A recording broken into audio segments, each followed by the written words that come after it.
Hello, everyone, and welcome to a new episode of the GLP Report podcast. We're back for another quarantine week. This is episode 12, 11, 12, and That's scary. I know. I don't even know how many live podcasts It feels like we've done so episode far.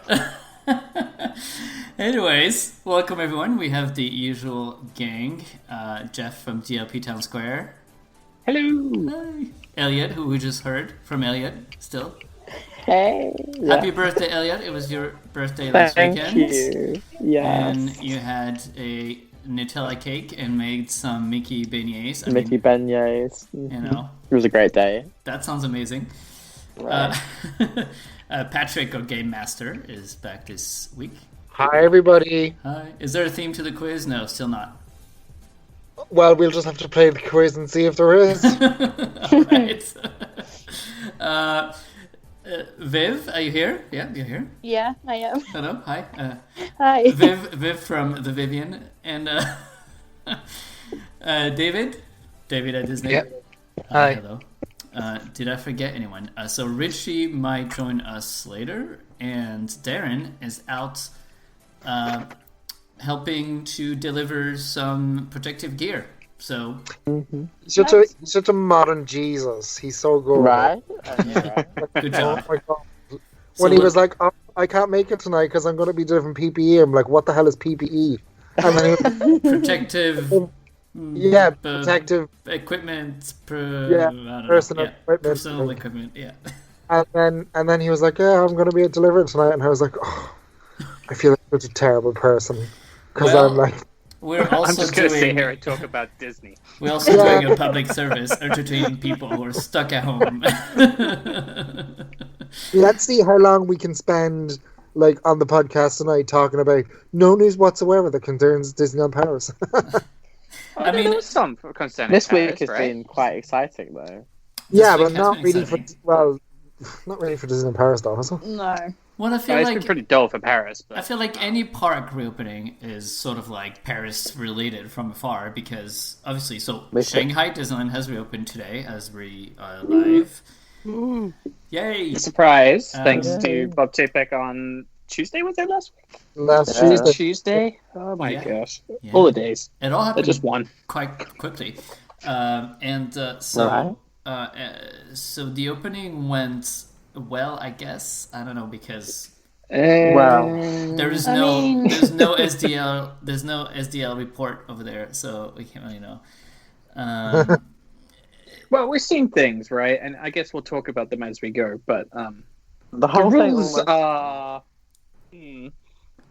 Yeah, I mean, they had a nice little opening thing. Phantasmic. I'm really surprised how kind of they did, because you know the way China is probably not as used to Disney as maybe other countries would be, and so because of the government and whatever, I was really impressed at how kind of they went full on to try and make it a big deal in the biggest way that they could, to have Phantasmic playing when they had all the characters come out, and I thought it was actually proper good. I thought it was The really good. marketing campaign leading up to the opening was really cute. They had that nice piece of music, with a new character every day, sort of returning back with their briefcase. And Yeah, everything. I like that. By It was really cute. 2019 Disneyland Paris, remember they did that New Year thing and they had them all twirling around with blasts of colour. It reminded me a lot, but it's not. Because I thought that was actually quite a good campaign that Disneyland Paris did. No, because they use it after every guest who stays on site gets that emailed we loved having you, thanks for coming at the end. Yeah, they just reused all that footage. Yeah. Well, I think it's kind of nice. Although, are we allowed? I don't want to be a douche, but did we all see those videos and did we all see Belle? Yeah. Well, Asian Bell. Wow. Okay, you're going there 2 minutes in. Yeah. I don't like. And first of all, cast members love them. Face characters have a really hard time, and I don't like. I'm not being nasty, but it's not the girl's fault. I'm just okay. So they very much casted someone who is not what Belle would usually look like, in the fact that she's very much like from Paris, China, more than Paris, France, if that makes sense. So, like, you know, Yeah, I mean, I thought that I'm not having a go, but I'm just saying, okay, I know Disneyland Paris fans get really vocal about when X, Y, or Z face character doesn't have X, Y, or Z like personal trait or like doesn't look a specific way. But I'm just like, well, it's kind of nice to know that, because I know a lot of people rain down on Disneyland Paris and they're like, oh, this would never happen in America, blah blah blah blah blah. But like, it's nice to know that even though it shouldn't be happening, it's nice to know it's not just a problem that's relegated to Disneyland Paris. I've seen a parade. I've watched a video on YouTube where it's the Dreaming Up parade. Oh no, Happiness is Here parade. And Aladdin is very much not from where Aladdin should be. He's very much from Europe. And I'm like, okay. The only thing I could think they of, have to have a lot of friends, you know, because yeah, and also like I feel like a lot of maybe international cast members have gone home back in December or January when the whole pandemic started there. They were given 4 days to get on a flight back to Shanghai. You mean to Europe or to the US? No, like No. they all got told you have to get on the flight and come back now. Oh. Yeah. So they did have, and at the end of the day, and Belle, from what I understand anyway, like the super popular princesses in Shanghai, from talking to cast members and from looking at like Box Office Mojo and whatever, the highest grossing princess film in China is Tangled. So Rapunzel would be one that people want to see, or Frozen.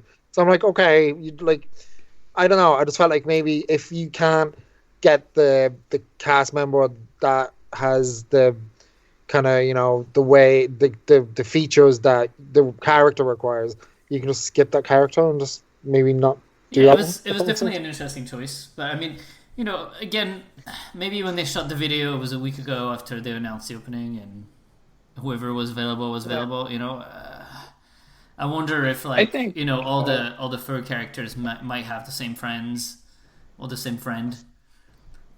Yeah. You know, I don't know how many people were available to make that video, but hey, I hear you. It's a good video though, and I feel really bad for bringing it up because I was like, man, I don't want to be that like dude, but I don't know.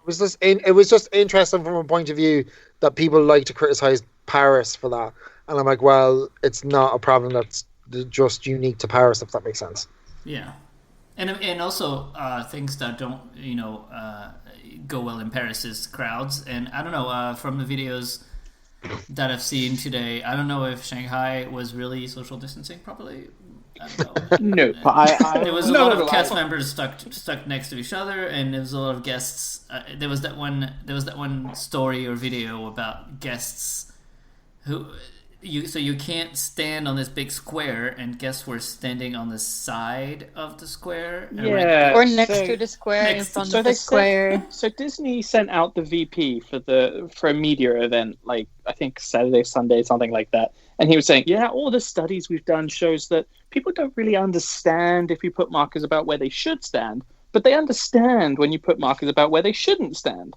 And it's like, well, okay, they understood that you shouldn't stand on the sign, but they just stood next to the sign instead. Yeah. Yeah. It looked a little bit weird. Yeah. But so I almost feel like this lack of social distancing is common across the whole of China. Like they've across the whole of the world, really. I mean, come on. Well, no, I think Well, they're back in lockdown in parts of somewhere in Asia.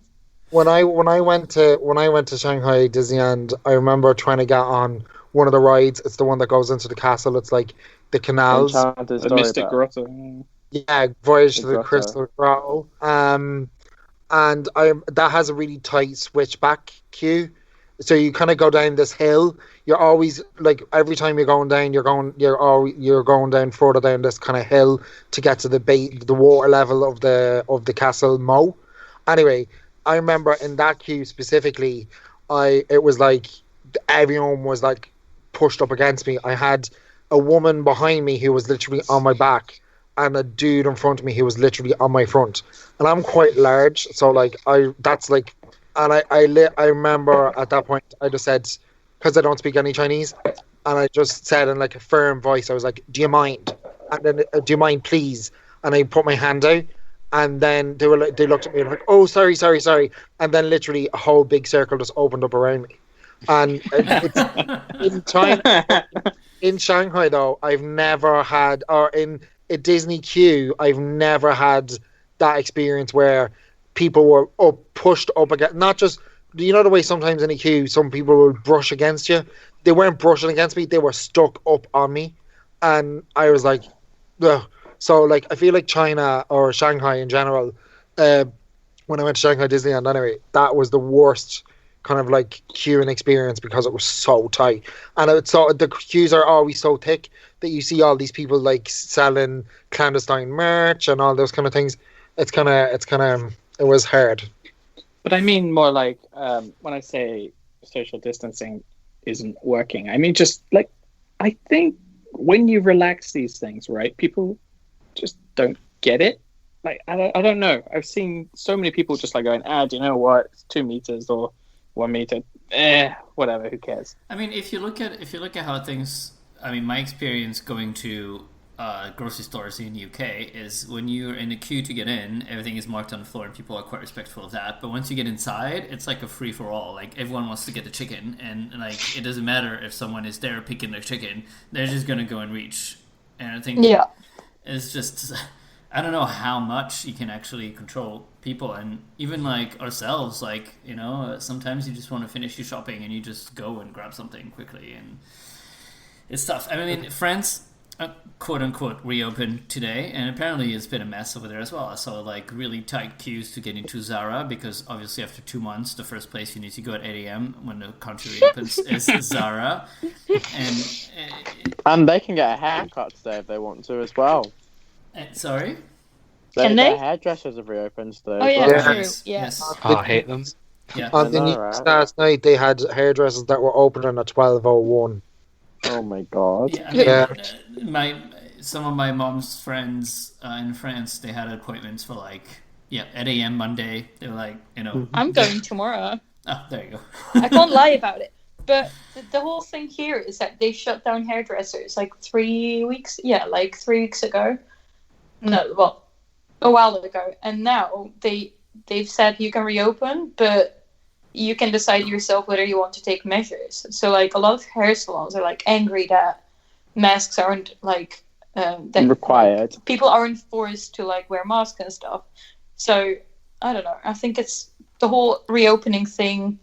I think they should have had like regulations that apply to like all shops and stuff. Yeah, I don't know how. I mean, obviously every country is different, but I don't know how legally they can enforce those things, because I know in France, I don't think France can force shops to request to force people to have masks. But yeah.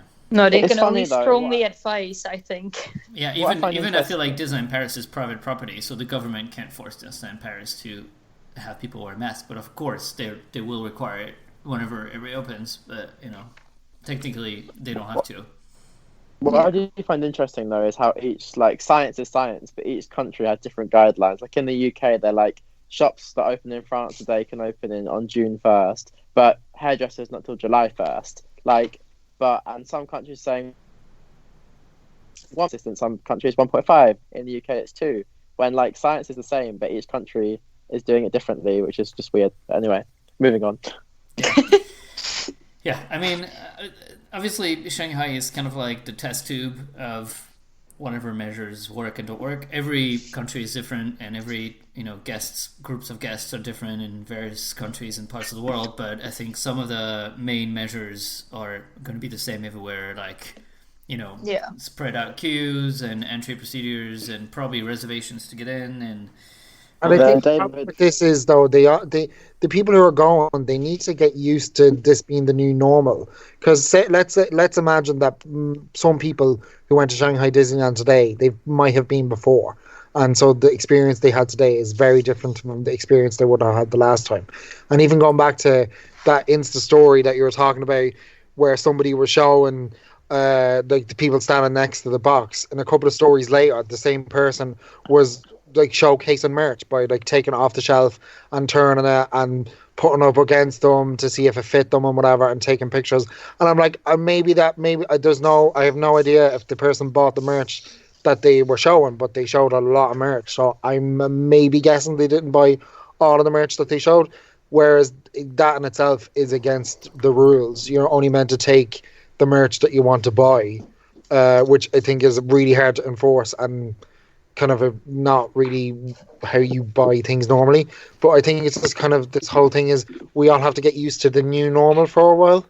Yeah. And So as David I was think at the saying start last it's going to night, be a bit hard. you have to communicate these rules in 7 languages. Yeah. Six. So Right. for me, I don't really. I'm watching everything in Shanghai, right? And I'm thinking, I just do not know how this works in Paris, because we know that Paris guests are the rules are kind of more like guidelines for them, and like we even can't- in Shanghai. Yeah, Sorry, we can't yeah. even get Paris guests to stand not behind a fence. Never mind Yeah. to stand Yeah. 2 meters apart. Do you know what I And mean? so you put like yellow boxes on the floor and saying, this is where you stand if you want to see the show. But once all those boxes fill up, people still want to see the show. And in China, you kind of assume that maybe it's good enough to say, well, move on, and people will do it, or I don't know, something like The that. words the In- SVP used was invite our guests back for the next performance. Yeah. Which, if someone was told that in Paris, they'd be like, no, I'm watching it now. Yeah, that's exactly it, right? In Paris, But also, people in you Paris say, well, would no shove room, their they'll just kids. I'll make room. Yeah. Yeah. So It's like, basically, what if I stand here? If I stand here, I can see. It's like, yeah, but it's not about you. It's about everybody else. Like, so basically in Paris we can't have shows when it opens back up. I mean, I mean- Shanghai Yeah. doesn't have real shows, do they? They Yeah, don't they have a do. lot. They're doing all the outdoor shows are running as normal. yeah, the Tai Yeah, Chi but thing, they- the castle stage thing, the But projections, they have a lot but of not. shows. I don't Like, see I how think- Paris guests will stand in a box to watch a show. I mean, we've all been at Castle Stage during Halloween. Yeah. Yeah. Thing is, I think it would be different for things, because imagine if Star Wars season would be on, if they would reopen, it would be possible, because the show is like so throughout the whole production courtyard, people would really be able to like spread out. But a But you- Princess Waltz would never ever be able to be performed, because people would just be like, I've got a kid, so my kid has to see the show instead of you because you're an adult. Like I've seen think it the over parade- Facebook The parade already. route is yellow boxed as well, I think, right? So if you Yeah. want to watch the little parade, you have to stand in But your with little that little box. parade, they don't release the times, and it's different times every day. So it's I sort can't of wait like to a just ra- go to a Disney park and Oh, like how tell a Karen, sneaky. like, get back in your box. Yeah. So it's like random. That parade float departs randomly several times throughout the day. That's smart. Oh, that's an interesting. That's an interesting Yeah. concept. And I think we've been talking about this last time when like we were saying that. Yeah, you know, but Paris was doing that before they. well, the got princess closed. when they got the princess float in last week, they still eventually people figured out the times though. Yeah. I mean, But after I one think day. with the castle stage in DLP, I don't think this viewing area is very generous on a normal day compared to all the other outside Disney stages. So to put boxes, you'd be able to have like maybe 30, less than 30. But I mean, remember also I that the wish I could- capacity of the park would be much lower if you've seen the wait times and the True. fast pass distribution in Shanghai today. It was quite So well. Who is eating candy? It wasn't me, but they Not only me. had. I read somewhere that they only sold 200 tickets for today, and then the rest of the week is more tickets. So it makes sense Only that today was 200 like, tickets yeah, today. That That's sounds what I very read. low. yeah, They're it going sounds to- like nothing. God. they're going to ramp up 5,000 a week, apparently, by the way. So Yeah. whatever this week is, it will be 5,000 more next week. Yeah. So, but I mean, we'll see from other theme parks, I think, around the world as well. So, Yeah, because Yeah. obviously Efteling reopens Next week. Next week. the You gonna go? 15th. No, Yeah. I think. I might- I I don't might- know. see, And I I mean- might go to my zoo, but I'm not going to theme park The next because I don't one- want to I'm ride roller coasters with like plastic screens in between Doing carriages. that. Yeah, they're putting plastic screens in between carriages or something like that. It was Cool really laugh. weirdly formulated, but we'll see next week. But also the next park to open, I guess, is Hong Kong now, and That's imminent because the same They've got performers cast are being members called back to sending Hong back. Kong as well. I guess when they reopen Hong Kong, it will also be the castle dedication or something. I not- really wasn't it don't think supposed they'll to be? want to, right? Wasn't it supposed to be done in the spring? I feel like it's kind of August. done. August? No, it's not. Oh. They released the flyover, and while the castle itself is finished, the whole sort of landscaping is very far from finished, like the moat and the stage and everything. I think that will be very minimal now because they just can't hold it, right? Because guests will all want to be there for it. Yeah, I mean they have an anniversary coming in September, right? So, yeah. For Good DLP, times. I think it also begs the question that they sort of just about run profitable on sort of 15 million guests a year. So if they can only be having a park capacity of like 20%, is it going to be more viable than keeping the cast members on furlough? You know. But I think for the Disney brand, you need to open the parks. You know, it becomes more of like a PR issue than just finance. That's why Shanghai opened today, I think, and that's why there's been so much noise around it, is to sort of like say to investors and say to the world, like, you know, Disney parks are open. Even if they're not really, and maybe it's not the best decision to do it right now, but I think they were quite eager to just... Well, I don't think it's a bad decision. Like, I think it's fine. I just look at everything and think, I don't know how this works in Paris just because of the guests that we have. I think that they have different challenges. Like, so the US parks will have different challenges by people being like, I'm not wearing a mask, freedom, and all that stuff. And I think they'll all have freedom. I think I mean, that's Americans already have this weird happened, like thing in about- grocery stores and stuff in the US, with people like yelling at security because they don't want to wear a mask. They like push back against like they see it like the states clamping down on them and all that, so they'll push back for different reasons. But yeah, I think it's going to be challenging because Shanghai should be the easy one because China's the most like authoritative government that has a park. Yeah, but have you seen how often the Chinese government has to like? Because I was researching it when I went to China. The Chinese government has to like do like infomercials to tell Chinese people how to behave abroad because they have like loads. China really wants to be like looking after its image, and they know that Chinese people are a bit kind of wild and rebellious, so they kind of just do whatever the fuck they want. Like remember that there was this big thing a while ago where a Chinese man was waiting too long to get off a plane, so he opened the emergency exit window and jumped off the plane. Like what a boss! I know. I know. The problem that we have is that like China's a authoritarian government and blah blah blah. But like, do you know they have that point system in China where if you're a bad citizen, you get negative points, and it means that you can't get access to certain social services or sounds like a video game. Places. No, but it's Watch true. Dogs. Yeah, did you have that? Yeah. Yeah, so I don't know how kind of like because personally from what I saw, I didn't see anything of what they were saying at the opening, like people going to the toilet in front of you and blah blah blah. But they are like they're always packed up on top of you. They're all like there's rubbish everywhere. Like after Ignite a Dream at nighttime, it was filthy. Like I'd never seen it that bad in Disneyland Paris. It wasn't just like park maps. Usually in Disneyland Paris, it's like park maps and blah blah blah. This one was like picnics and like bags and like it was crazy. And I don't know. I feel like it would be a good test because the Chinese guests, I don't feel like they're super well behaved, but they're not nightmarish. If that makes sense. I feel like people confuse them with Japanese because in Tokyo, I mean, when they reopen Tokyo, whatever measures they put on, people are going to be so disciplined. I mean, they already are on normal times, and I think Tokyo is going to be like exemplary, and there's not going to be any issues there. But I think Tokyo's problem will be something.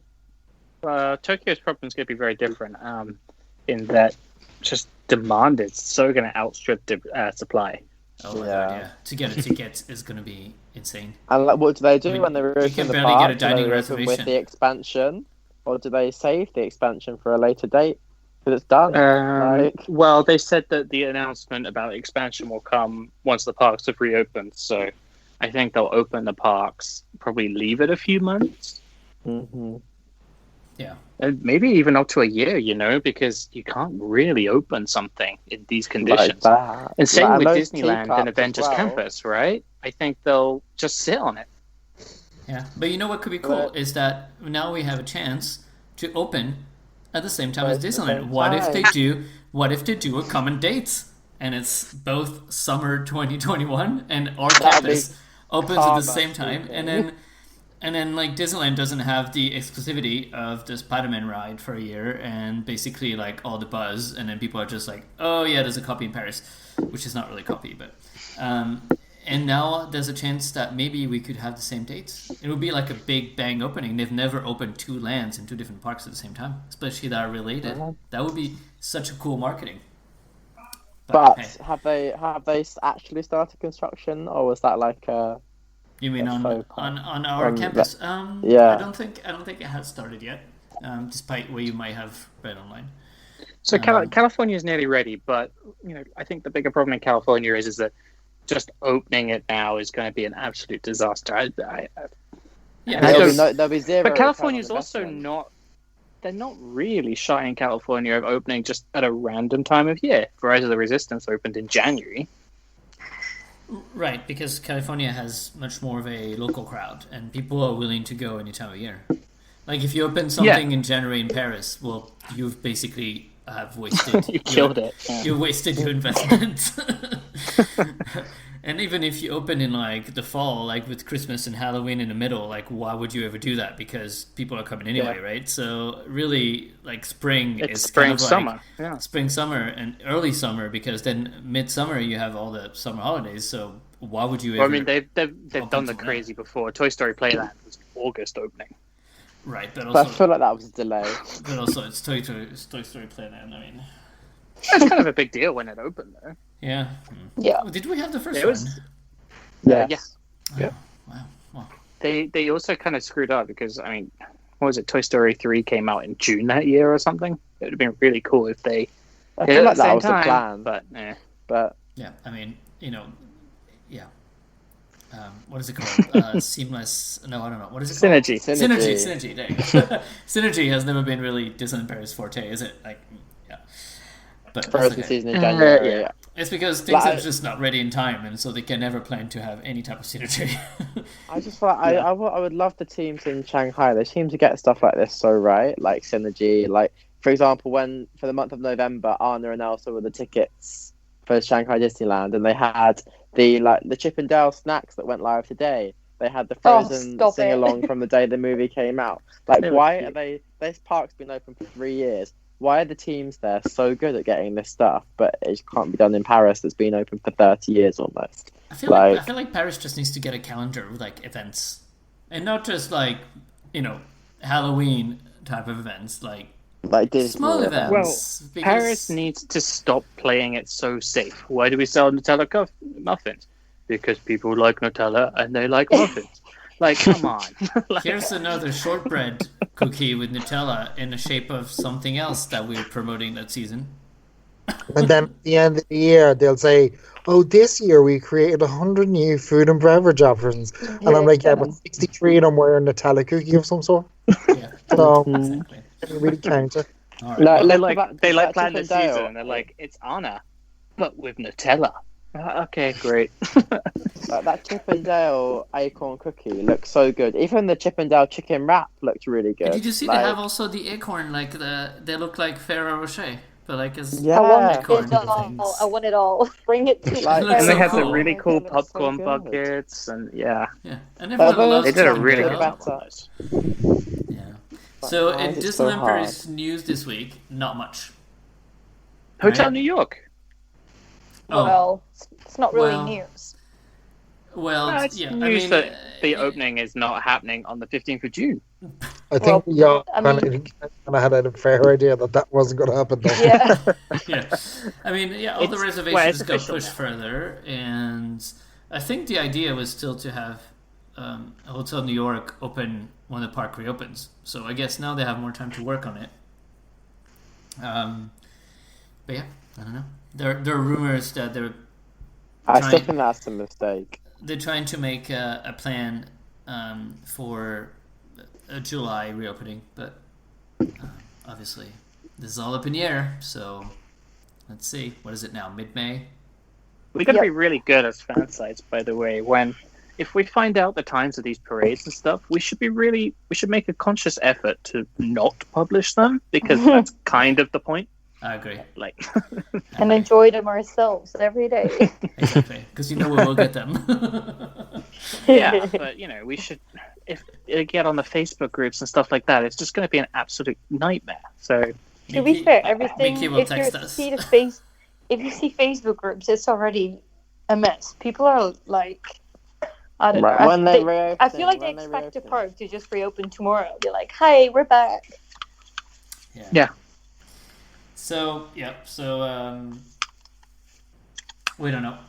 Maybe they'll send Anna and Elsa down in that costume on the Frozen float, random times throughout the day. Oh god, the season lives on. Oh no. But it could be cute if they get the float out, because we get to see Sven. Yeah. I like the float. I don't know. Like, what would your sort of express parade of choice be? I feel like the princess float. Get the train out. The train. No, but like the princess float that we had before closing was kind of perfect. They can do different things. They can do like the Frozen one point, and they can do just the princess. What is it? Pirates Princess one from the princesses. I feel like they should get Shanghai opening. The park with the least floats. They should wheel out the opening float of Stars on Parade with Mickey and friends on it. That would be fun. That would be cute. Cool. Just that one float, because let's face it, it's the best random part. Points throughout the day. It's the best part of the parade. We'll have the Jungle Book Jive vehicles and make them go as fast as they can. Can we have the dragon as well? Oh yeah, the dragon. That would be nice. Can we get the dragon and the Mickey float, and I'd be happy. I'd rather have that than Stars on Parade. Yeah, they can keep the Lion King float, and they can keep the Peter Pan, and they also can keep the Finding Dory float. The Peter Pan. Well, they can bring out Peter Pan and the Lost Boys by foot. That would be fun. Yeah, but I don't know if anyone's going to be allowed to go by foot, because no. Yeah. You know what? I do think. Remember all the Disney Stars on Parade's lack of feet characters comes to its advantage. That would be useful. If you think about it, though, they took away all of the ropes in at Bellomote and everywhere. They took them all away because it worked. The parade worked without them. But when the park reopens, they're gonna need to put them all back, because otherwise crowds will not be able to halt. It just goes to show, though, how kind of a well thought out parade the Mickey Storybook Express is, because they can use the first float, they can use the last float. It's a train. Everyone can be on the train, and nobody has to get off the train or be on foot. It's perfect. It's I don't know. It's a great. I know. It's like a great theme for the parade. It was quite a boring. It was quite a boring parade, but now I guess it kind of becomes useful. Don't call it boring. I know. Because I cried every day I saw it. That's so okay. good. I'm allowed, because this is the next music that we're playing, so that's fine. Yay! Not that we can hear it, but no, you can hear it, but our listeners can. But the thing is, look at Paris on the last week. They've done such a really great job. They brought out the champagne outfits for Auberge. They had the Princess Happening float thing, and they've been really good at sort of changing things last minute and creating things just a couple days before. But do you think that's maybe so that they don't have guests complaining, and so that they just they can save not having to give compensation to people, or because like Jeff says, Disneyland Paris loves to play it safe.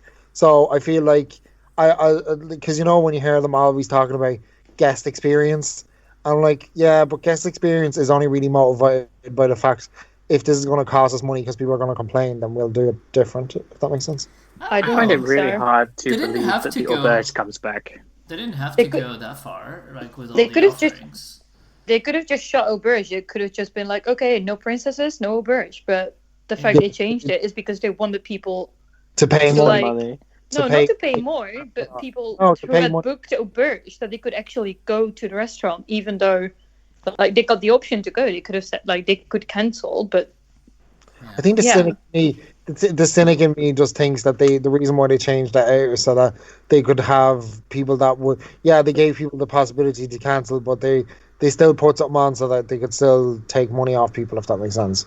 So the Yeah, they syndicate were still taking the €60 table, right? Well, of Yeah. course. €60 per Well, person. they didn't take new reservation. Like, I get your point, but no new reservations were taken. So, But like, many they of shut them are down prepaid. reservations for it.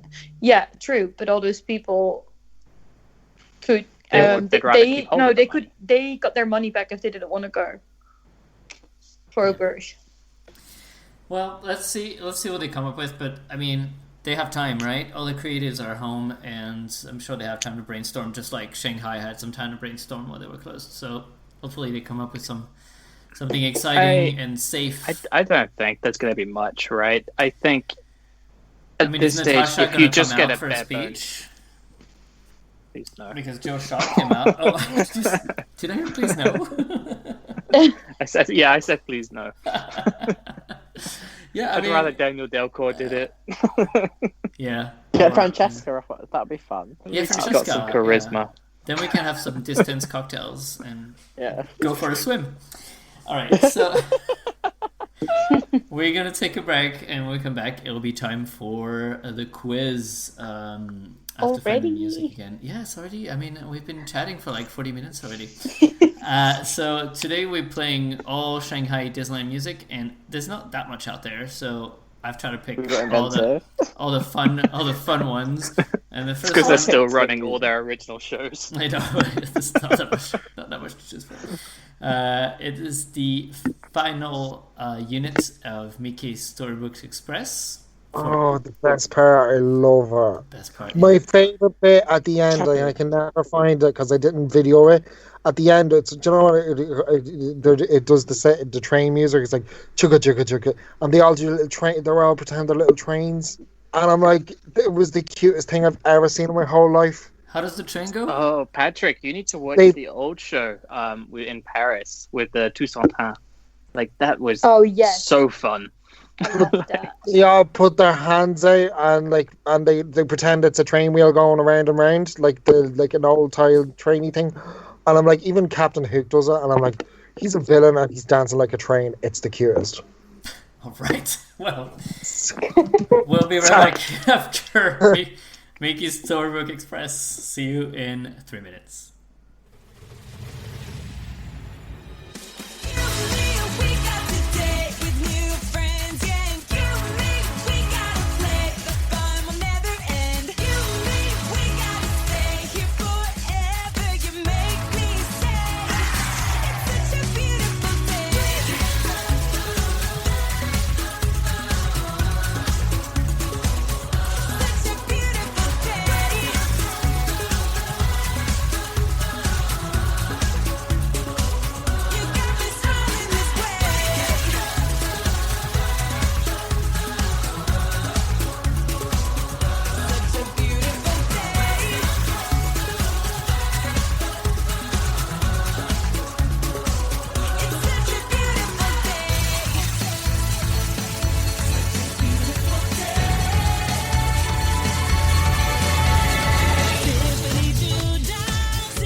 That song is such a bop. I know you guys didn't hear it, but I did. We heard it in our minds. Yeah, it's also the English version. It's like the full English version that I got from somewhere. Aw. And Patrick wanted to put it on YouTube. Maybe we should put it on YouTube. I don't know what the liability is for doing this. If I feel that's illegal. If like one of the Bobs would call me or something. If it was Daddy Bob, then that. If it was Stepdaddy Bob, you'd be like, nope, I won't do this. Well, which one's Daddy Bob? Bob, I. Yeah, Daddy. the good Bob. Then Stepdaddy is the one we all don't like. Yeah, that's true. All right, it is time for a quiz. Okay, and let's go. So, question. Say your name beforehand, Ben. Everyone else is not Usual rule. I mean, don't worry, I will probably still not do it. Yeah. Okay. I tried to make it easy, but it's probably too hard. Anyway. Okay. Which major Disney project was officially announced by the Walt Disney Company on November 5th, 2010? Wait, 2010? Yeah. Which segment? Is it like a parks project? Or was that? It's a major project. David. David. Shanghai Disneyland. It was indeed. That was so easy that we didn't think of it, except David. Well done. Maybe there might be a team to the quiz. Oh gosh. Oh boy. If it's Shanghai, then you won't hear me for the next minutes. What object can be found beneath Enchanted Storybook Castle and is said to be the source of the magic for Shanghai Disneyland? Oh god. Is it Bob Iger's checkbook?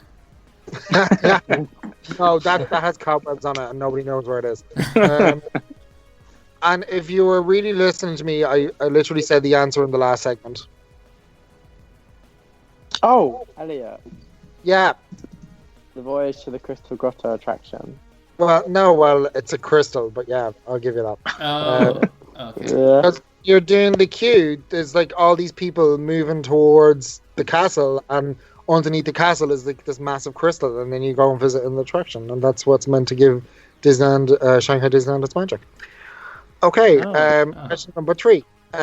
Which colour is heavily featured in Shanghai Disneyland's daily castle stage show, with most Disney characters wearing outfits of this colour? Elliot. Gold. And correct, it's gold. And I'll give you an extra point if you can tell me the name of the show. Golden Fanfare? Mickey's Golden Fanfare? Yeah, I'll give you that. It's Golden Fairy Tale Fanfare. That's it. Yeah. There you go. Next, number 4. What are the names of the current Shanghai Disneyland ambassadors? Oh, I know one of them because I saw it earlier. I looked at the video and I thought this would be a very easy question. Ben, is one of them 11? Yes. Kind of a weird name, but go for it. Isn't that the name from Stranger Things? Wait, what? Stranger Things. And I was like, I know, I saw it on the video and I was like, is this a joke? I wish the other one was called 7, so I'd be like, hi, I'm 7, and hi, I'm 11. And we're good one. Yeah. ambassadors. And then you'd have them together with their But big don't they choose their English names though, don't they? Because everyone at my uni, like, they choose an English name. Yeah. We had that at work. Like, we had an intern, and he was from China, and like, I can't remember his name, but it was very Chinese, and I was calling it by him by that name. And then like one day, someone was like, "Oh, you need to go see John." I'm like, "Who the hell is John?" Like, "Oh, Chinese guy." I'm like, "How the hell did you get to John?" Yeah, you can pick whatever you want. When I was in school in the US, there were a lot of girls who had flower names. They were orchid, there was rose, there was flower names are very common. Does anyone know the name of the other one? Who has a much more normal name? I would love to know how she came up with 11, and I will attempt to find out for next week. Maybe Stranger Things. From you know who. I'm sure you know who can tell me. He's got all the gossip. Well, the other one was called Fiona, which was more normal. The next question. Which of these stores cannot be found in Shanghai Disneyland? 100 Acre Goods, Be Our Guest Boutique, Whistle Stop Shop, Temple Traders Boutique, or Dublin Market? Ben, the Yeah, second one, the beer guests. No, Damn it. that's not right. Temple Roads, Traders? Oh. Whistle Stop Shop, Temple Traders Boutique, or Dublin Market? Jeff, Temple Traders. I don't know. Just guessing. Correct. Where can I find Where can I find Temple Traders? Is it Paris? It is Disneyland Paris. You get an extra point for that. It's the little one by the attraction, right? That Right, I always yeah. ignore. Yeah, Oh, like the stand. yeah. It's a little kiosky thing. And where can you find Natasha's Chinese urns shop? Oh. So bold encouragement. Okay, next question. It's in Val d'Europe. Next question. Which piece of Disney entertainment uses the lyrics, "You and me, we got today with new friends. You and me, we gotta play. The fun will never Elliot. end." Yep. We just played this. Mickey's Storybook Circus Parade. Not No, Mickey that's Story. not the name.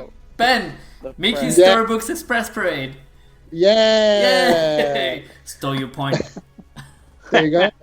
But you have the file to play it. That's cheating. I know, it is right here on my screen.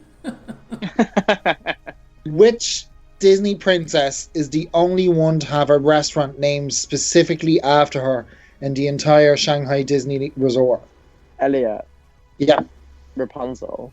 Nope. Oh, it's not Ben, that. Belle, Ben? Belle, Sorry? Belle. Nope. But you said she was Hey, the most popular. Tiana. Nope, it's not Tiana. Eventually we're gonna run out of That's princesses. Paris, Dave. Is it Snow White? Nope. Oh. David? What was the question again? David's just He's having a literally beer in the got- background. He's like, I heard David's the princess, only I'm person who done. can answer. So, which Disney princess is the only one to have a restaurant named specifically after her in the entire Shanghai Disney resort? Aurora. It is Aurora, correct. Wait, which one's that? Is it the one in the castle? No, well, I'll give David a point if you can tell me where it is. It's not in Shanghai Disneyland Hotel. It is indeed correct. It's the fine dining establishment in the Shanghai Disneyland Hotel. Just to clarify my answer before anyone says the Rapunzel. No, the Rapunzel restaurant is called Tangle Tree Tavern, so it doesn't have our name specifically in it. Just so that's why I changed that as a wrong answer. Before we get hate mail. Yes. On what day? Well, Miss C says it's a very good restaurant and a very fair price. What's going to be your nickname, Miss C? In the chat. You guys have Oh the wow! chat. I've never been, but I kind of want to go because I've seen it's like really like high. It's like really fancy gastronomy and stuff like that. And I heard it's not that expensive. Nothing go in to Shanghai Tangle is that This is a very fair expensive. price, alright, yeah. So I only go to apparently, doesn't the Tangle Tree Tavern serve fish and chips?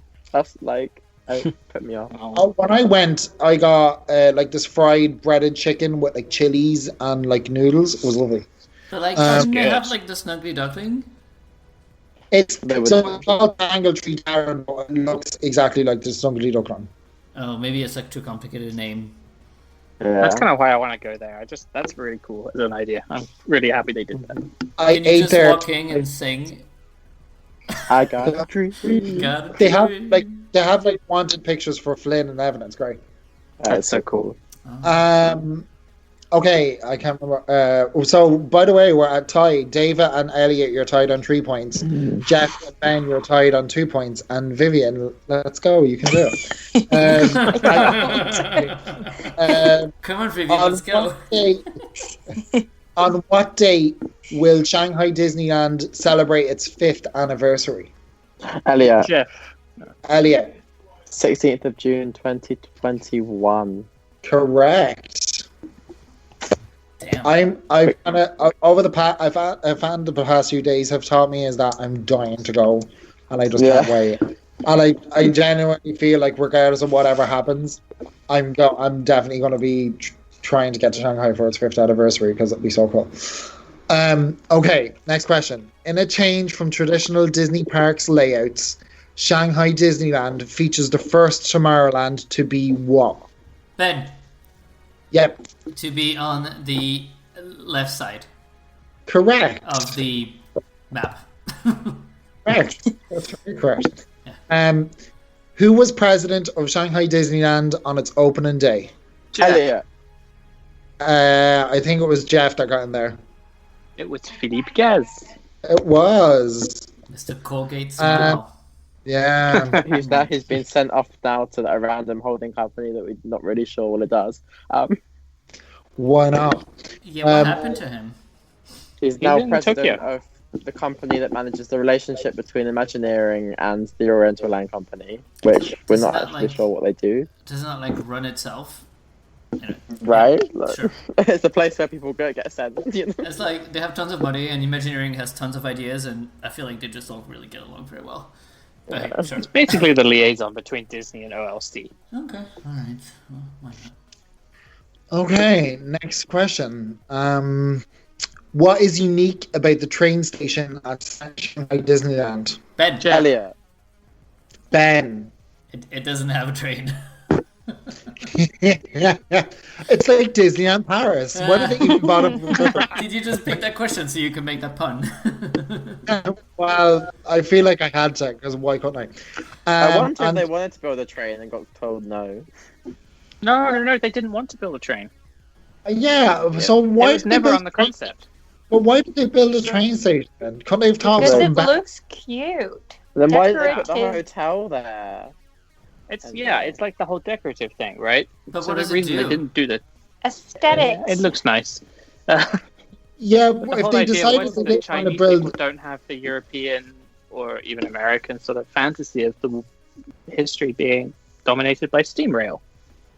Yeah, but then in that case, I think, okay, fair enough, then build something else that's not a train station. Because if That's they never put had the- any put the hotel intention there. to But they've got train They have- stations everywhere. Well, right now they're pretty happy to have it because characters can wave from it. Yeah. Literally. Maybe it was a good investment. Yeah. And this is the last question. So Ben is on 4, so is Elliot, and Jeff and David are tied on 3. What was the first major addition to Shanghai Disneyland Ben. open on April 26, Elliot. 2018? Ben? Toy Story Land. Land? Playland? No, it's Toy Story Land. Correct. You're the winner. Oh my god, wow. Oh my god, it's the first time I win. Congratulations. I tried. And you said 'cause your name every time. I I know. know, see? After like 24 shows, I'm starting to learn. I get double points for like actually following the rules of the game. No, I tried to make, because I know I just thought because of the day I was in it, I'd make a Shanghai one, but I tried to make it easy enough so that it wasn't too difficult. Yeah. So, Because if you start digging into the details, I think no one Nobody here would knows. actually I don't even pick know. it up. Yeah, I don't even know. But I don't know. I feel like if anyone is considering it, I know a lot of people aren't, but if anyone is considering it, even a part of like on the listener or whatever, if anyone's considering it, definitely go to Shanghai Disneyland because it's so good. It's really, really good. Well, I still have my ticket for October. Yeah, Did you buy a ticket already? Sorry. Did you buy your ticket already? I mean, I have a plane ticket that I bought end of last year before this whole shit Mess. show happened because I found a £500 ticket to Hong Kong, transferring to Shanghai, and then flying back to London on Cathay Pacific, and I was like, oh, that's a great deal. And yeah, we'll see.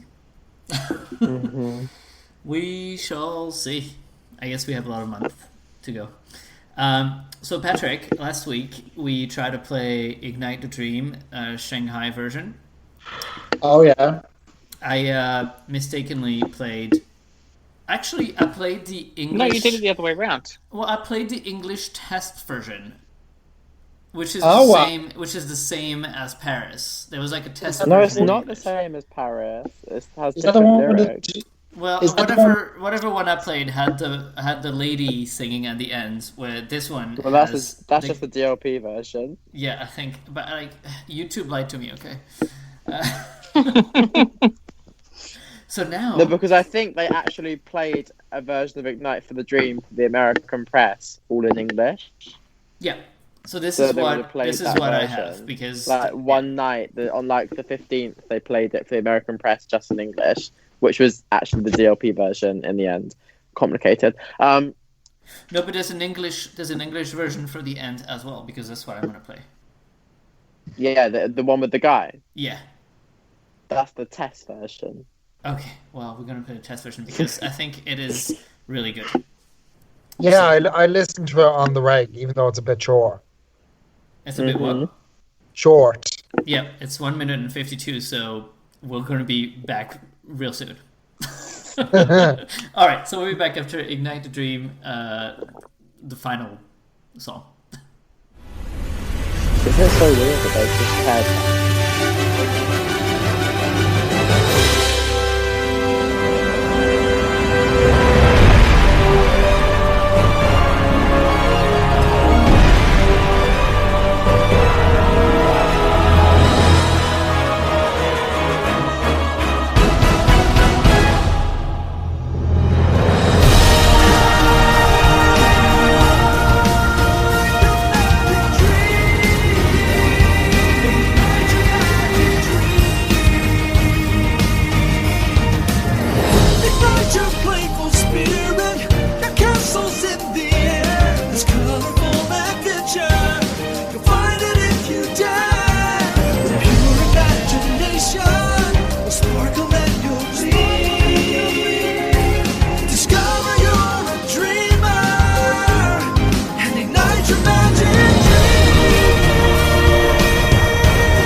is a better version than the one we have. I like the lyrics.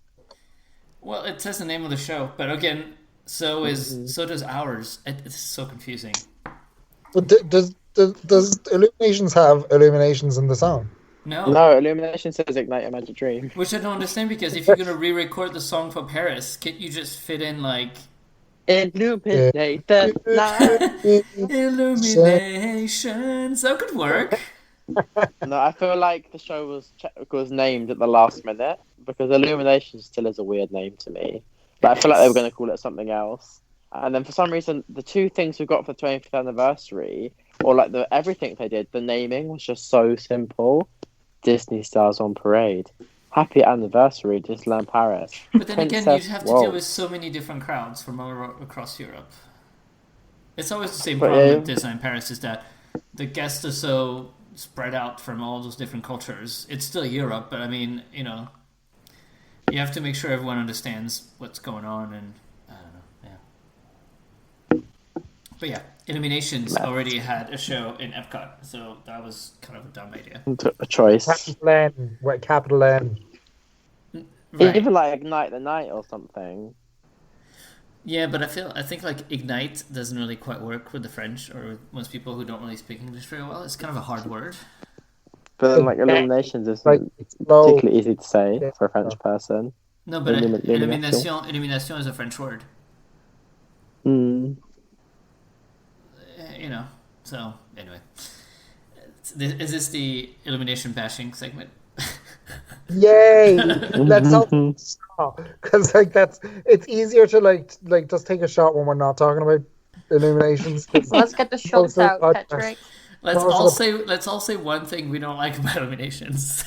I think Illuminations is not as bad as everyone says. This week. And I saw Disney Dreams a lot, and I didn't really get it, to be honest. But sorry. So there you go. I appreciate that people like it, but Disney Dreams is not my favorite. So sorry. So there's a nice thing for Disney Illuminations. Tough crowd. Speechless. I don't That happened.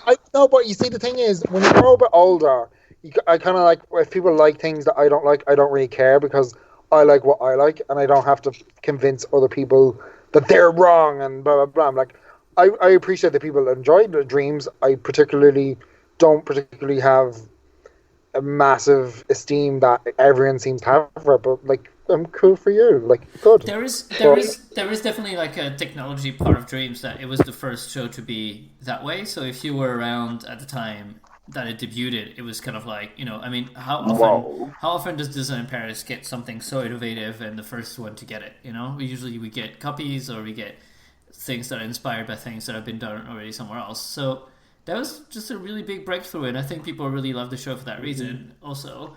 And also the story really took you somewhere. Like it's like you had just watched a little movie. And the And show it's a was wonderful collection of songs. Yeah. so custom as well. It fit the markets really well. It had the great dialogue. It was made from scratch for the castle. It had the best properties selected for all the audiences across Europe. It was such a European themed show as well, especially when it started. It was sort of Mary Poppins. Oh my god, when it everything. started without Peter Frozen. Pan, London, no Frozen, and That it was all was European properties like Tangle from etc. Yeah, Merida. it's really good. Merida from Scotland. That's It's really it. good.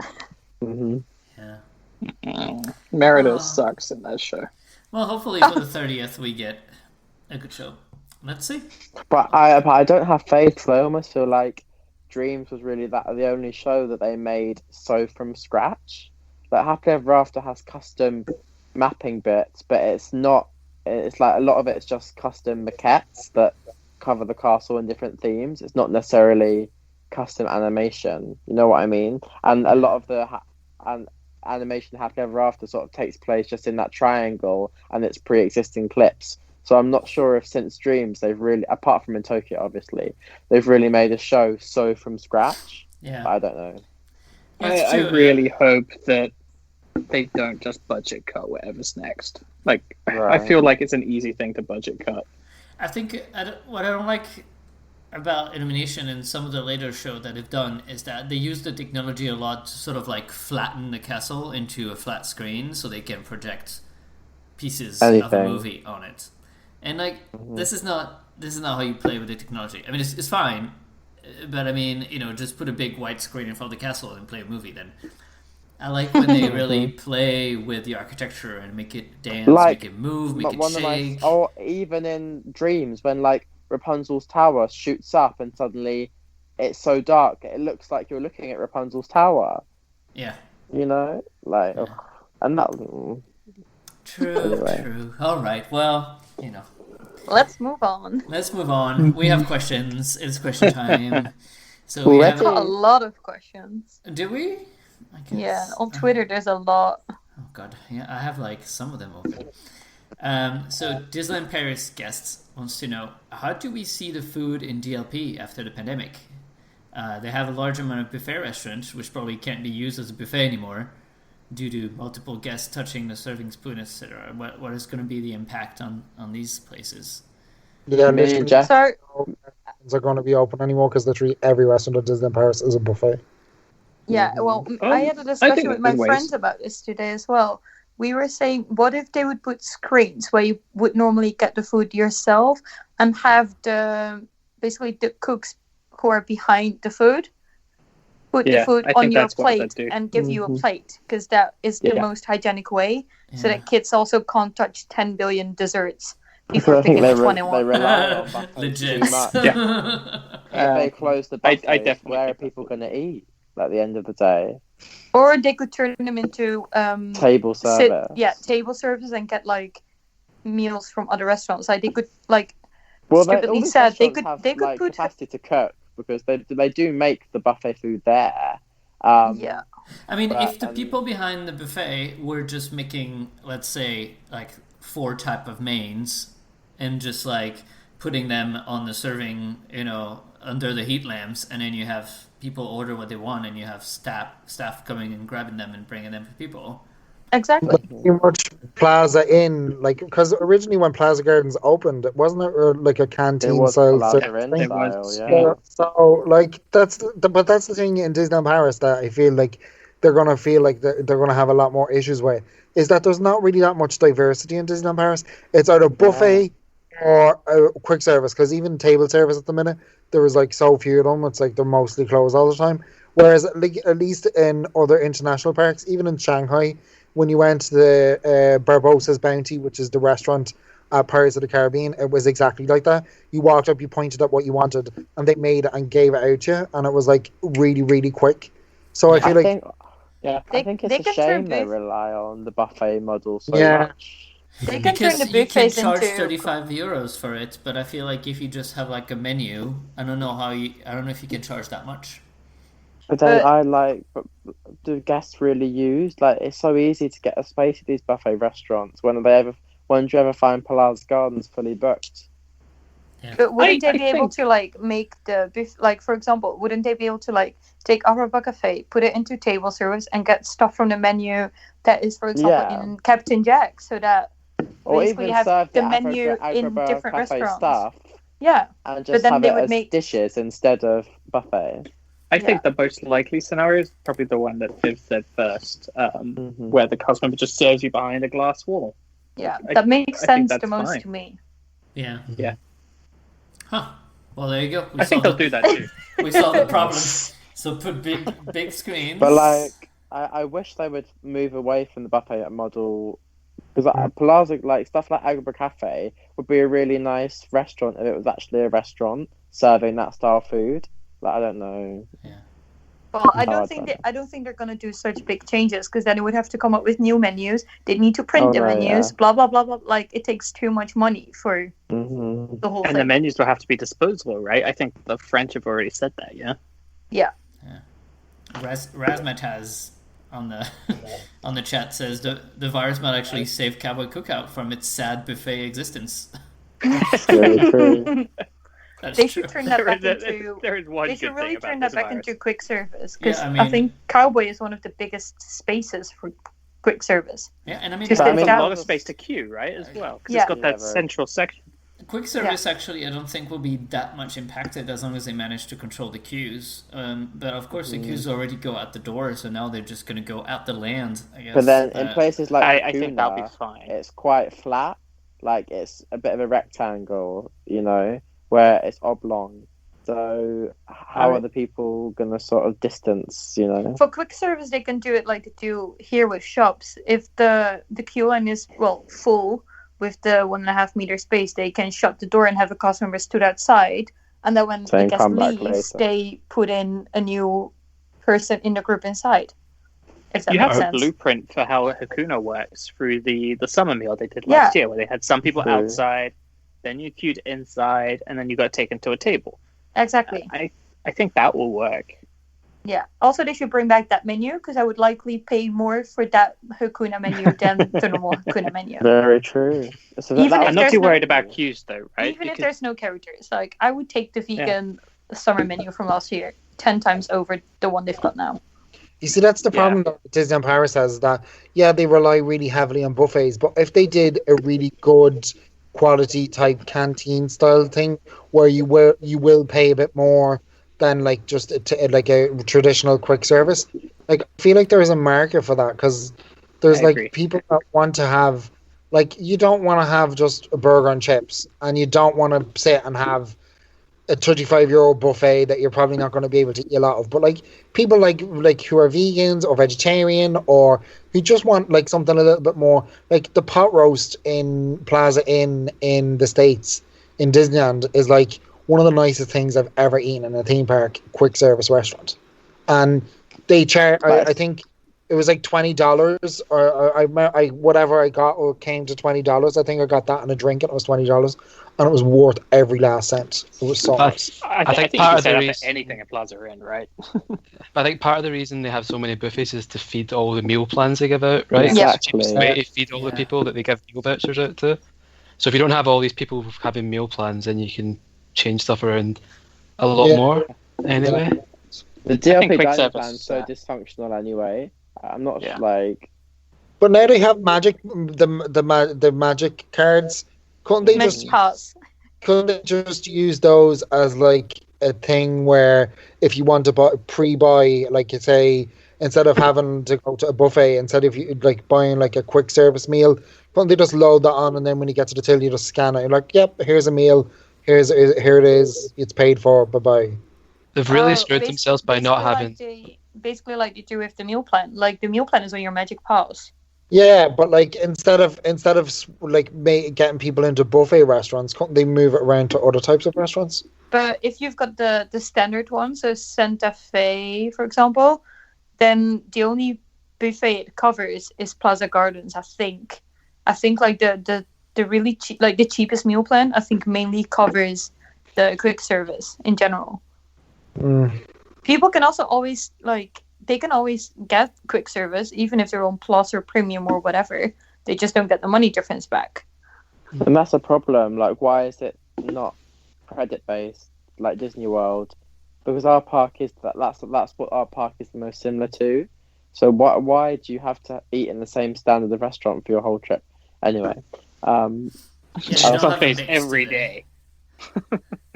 I think them not having mobile orders going to make it much more difficult. Exactly. Because if you have mobile order, you could just order it on your phone, and then they could just control how many people go up and collect it at one time, and then it's so much easier. But I think not having that infrastructure in place is going to make things a lot more difficult for them. Yeah, this is where they're going to go and find an off-the-shelf mobile order solution. Yeah, this is where they prefer to have Windows XP running the 92 software and just building an app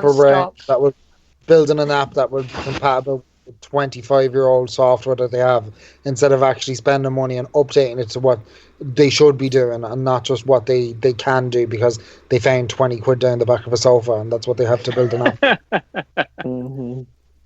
To be fair, if they would be able to like link Magic Passes, for example, to your app, and then add the possibility to charge money on like your app, basically, that you would be able to use in like restaurants, but also in shops, then that would be like something they could use to like keep payments to a minimum as well throughout the resort. Right, and imagine you upgraded APs. This would be like a 2-year process or whatever, but you could upgrade APs to take the whole same system, right? That'd be pretty cool. Yeah. Isn't it great that Disneyland Paris might be ready for the next epidemic in like 2080 when this comes around? They'll just be so ready for it. It'd be great. Well, next question. Hopefully that answered your question. Thanks for asking. So the next question is a two-part question. We've kind of answered the first part already in our opening segment. How could Disneyland Paris manage social distancing and all the Shanghai rules with the language barrier, the lack of staff, etc.? And second part of the question, would this be a good time to ban smoking in the parks forever? Since you have to wear a mask. Well, yeah, a that should be definite banned already. Smoking one. The French will find a way to smoke through a mask. Don't worry. They'll make a little hole in the middle. Yeah, literally. I mean, I don't know. Social distancing, I feel like, is going to take a lot of policing, but I don't think that European guests are any worse than like Disney World guests. I don't know. What do you guys think? See, the only thing I'm worried about, which is mentioned in that question as well, saying lack of staff, considering all the CDDs are almost done. Like, most of them have already finished. A lot of them finished in June, so by the time the park reopens, Disney will... I don't think they'll have enough staff to work out the measures the same way Shanghai does, with like having characters surrounded by a group of cast members to prevent people to run to them and stuff. I don't think they've got enough. Capacity and they're on a will be hiring much slower freeze as though. well. Capacity will be lower, and I feel like the characters are just going to be on top of things anyway. No, I don't know.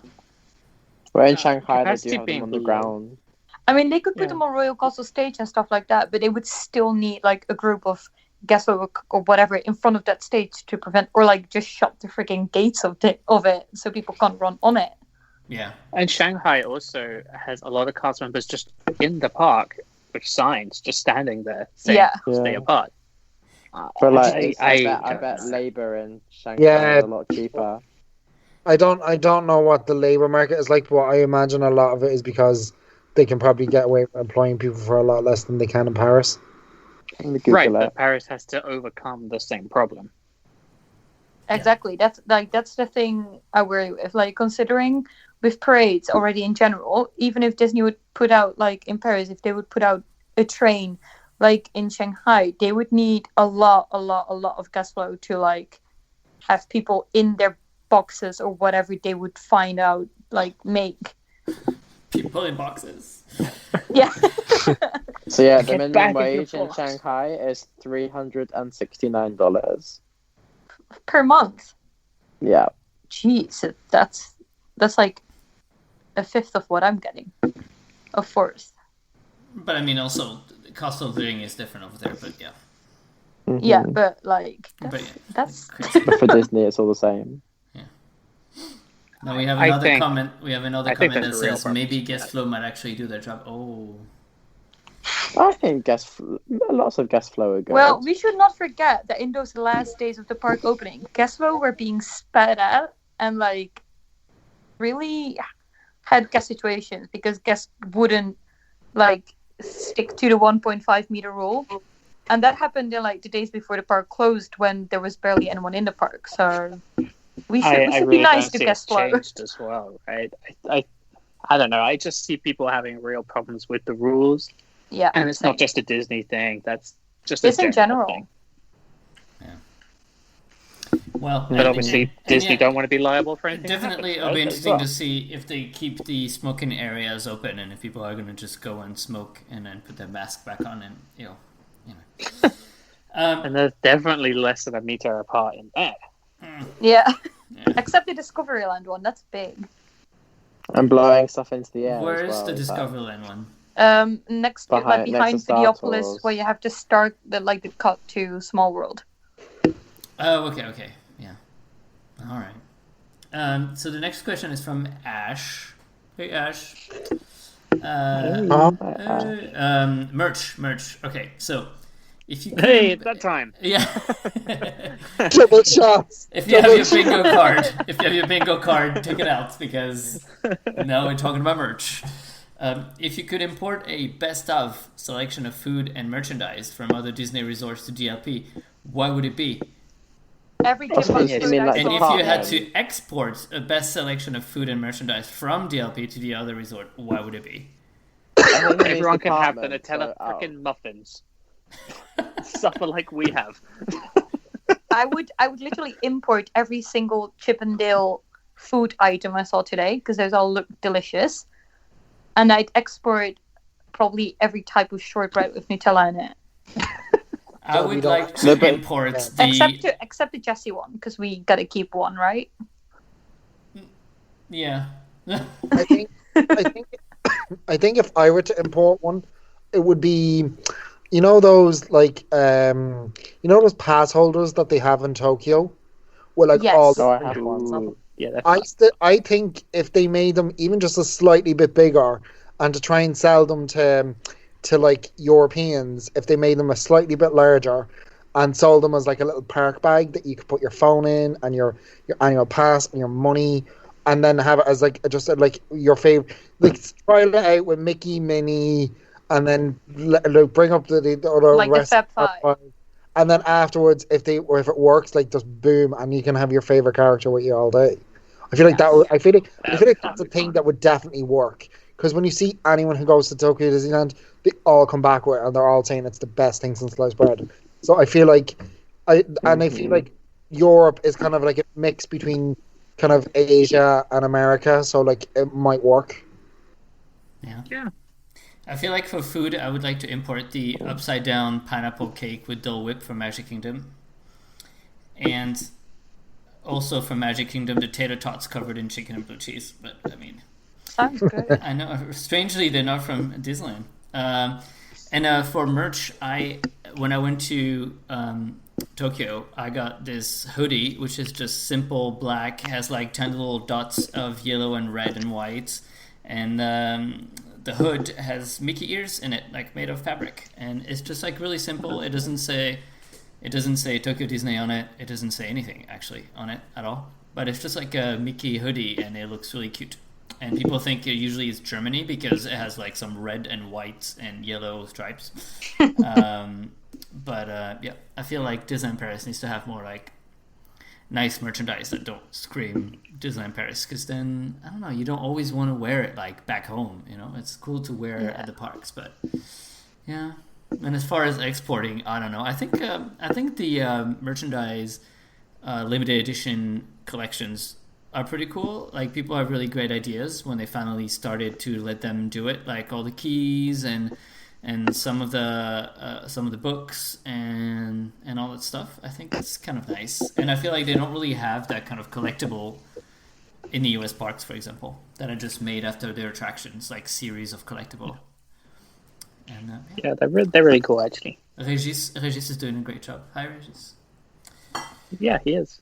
But yeah, I don't know. One person. You know what? I would really want to import the fleece spirit jerseys from the Disney Cruise Line. Because they look soft as hell, and I want one. Yeah. And so can you only buy it on the boat? Yeah, they're only on the ships. Interesting. I feel like these days everything's on Shop Disney. Since remember we get those like Disneyland Resort spirit jerseys in Paris. Oh yes. And the Paris Disney store of all places. And Shop Disney as well, right? Did we have them? Yeah. And And in London. Oh yeah, okay. Maybe they had extra stock. So we have another question. Are you gonna be refunding or extending tickets bought on good faith your partner? It's cool. I personally will refund your ticket. I mean, cool, at this point, I feel like maybe we should all pull together to refund this guy's tickets, so he stopped asking if he could have his tickets refunded. No. I know. I authorized Disneyland Paris to refund this guy. But he tagged Picnic, right? If he bought it through Picnic, he needs to contact Picnic and not Disneyland Paris. Yeah. Mm-hmm. Yeah. So there you go.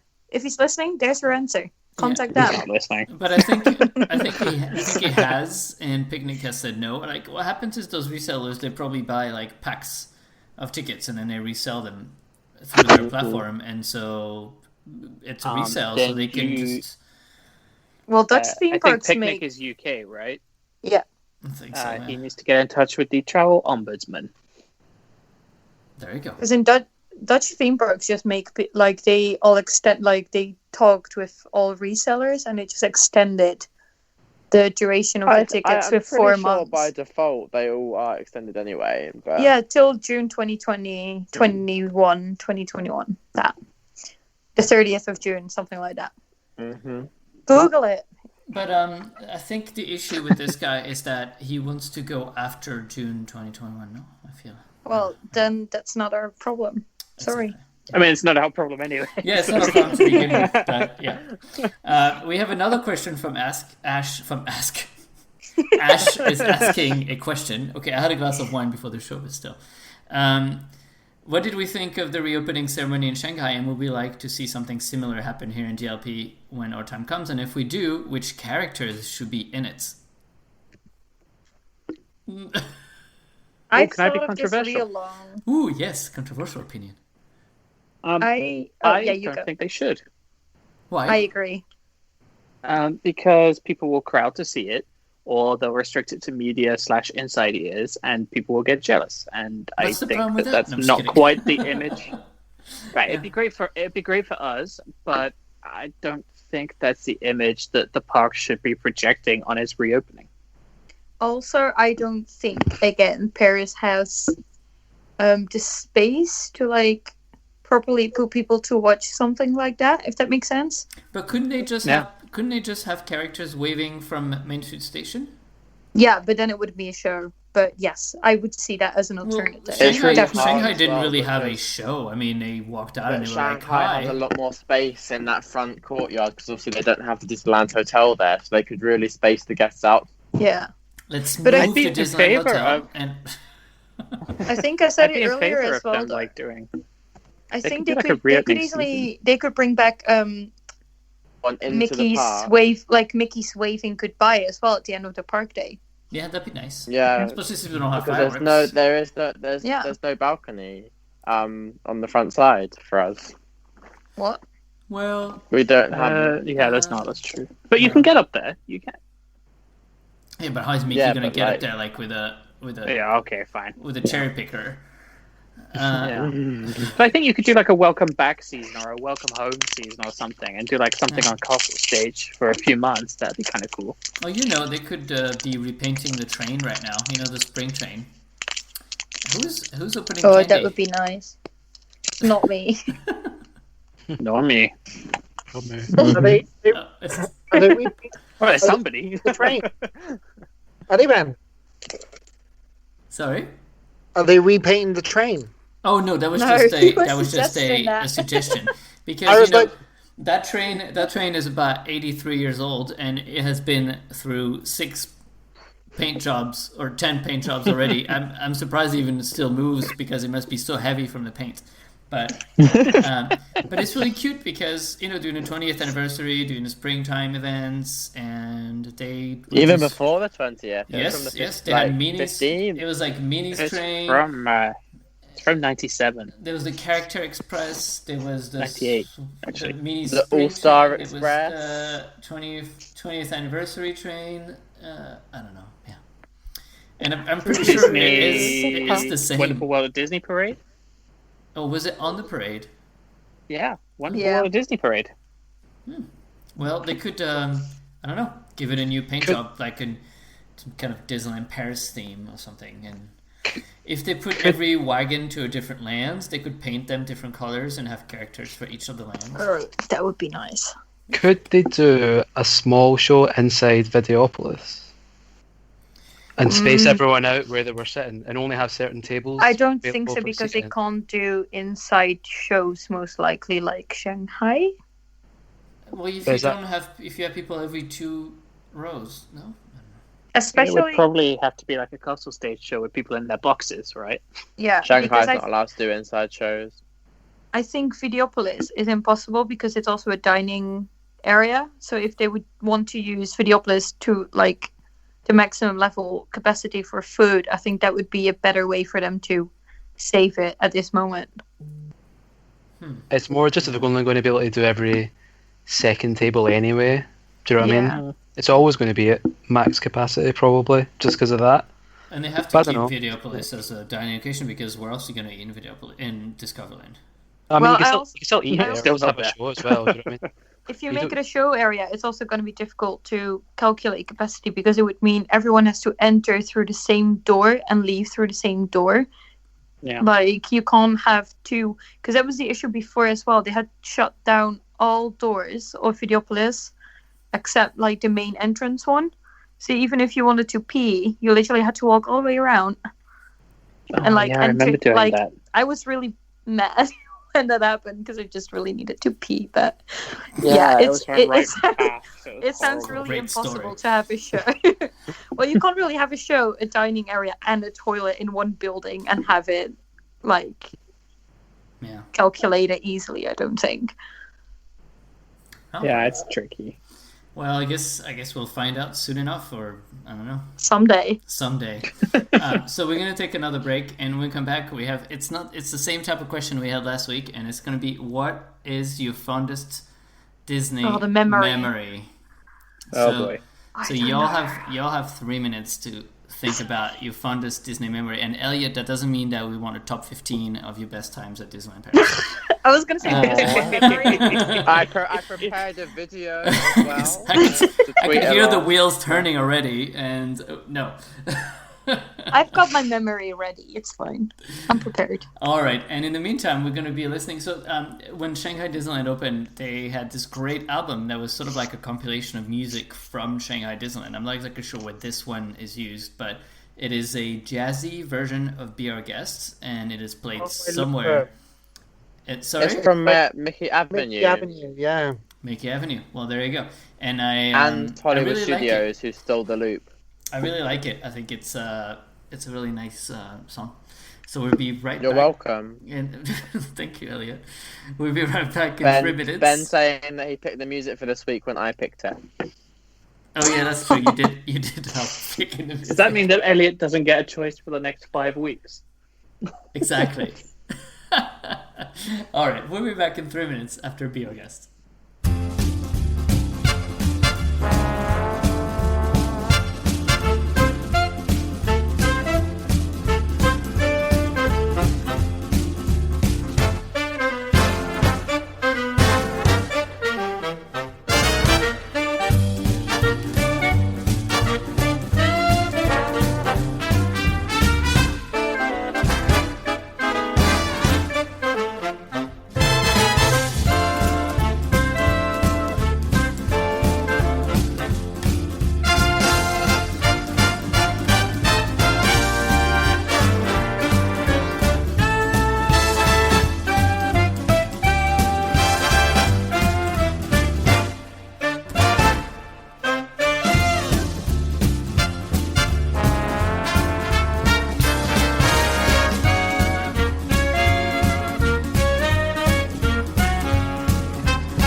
right, that song makes me want to have like a proper Mickey's big band, not Christmas.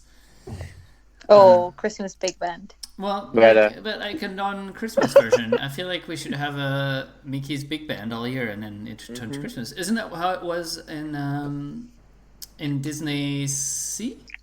Yes. Big band beat. Yeah. What kind of songs did they have? Like just Exactly the same. It was just like sing, sing, sing, stuff like that. Oh, so it wasn't like Yeah. music from other Disney. movies and No, properties. no.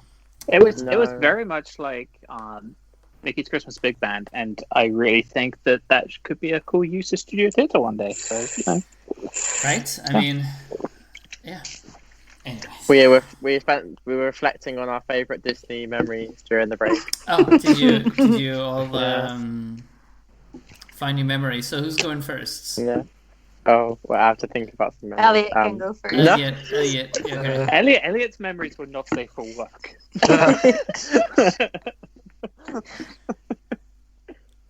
All right, Elliot. So, 99 would be, I think, I don't know. You were born then. No, I mean like 99 going down. I feel like the first walking into Disneyland, walking into Magic Kingdom, and walking into DLP for the first time would be my 3 equal number ones. Oh, but we're talking about Disneyland Paris memories, right? I mean, Oh, Yeah. okay. Okay. I I'll go first. Okay. Okay. Run Disney in 2017. Yeah. Oh, that was Run a it- good one. Run Disney in 2017 was probably one of the best times I've ever had in Disneyland Paris. Like, the characters were fab, everyone was there, it was a great atmosphere, the route was great, the music was great, it was just a great time. Yeah, that was a great day. nice. If I had to choose like one, I have like 100 highlights, obviously. All right, who's next? Patrick. Oh, I feel I don't even know, to be honest. I can't even pick out one. I think the really good thing about, like we said last week, it's like when you go to Disneyland Paris and you meet, because sometimes it's different with different people, and sometimes it's a big group, and sometimes it's a small group. It's just like, yeah, I feel like if I picked one, I don't know if there's one that could really sum it all up, but it's just getting to meet so many nice people and just having a nice time, and I really can't even think of one. I'm so bored.